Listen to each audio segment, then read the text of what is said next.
یا خلق دنیا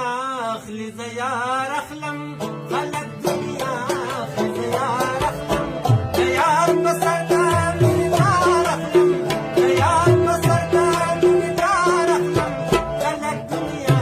اخلی زیار اخلم خلق دنیا اخلی زیار اخلم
سو ټولو مینوالو ته په خیر راغلی او هر کله وایم او سبسکرایب کولو سره د غنټې د نشان هم در سره ووهئ.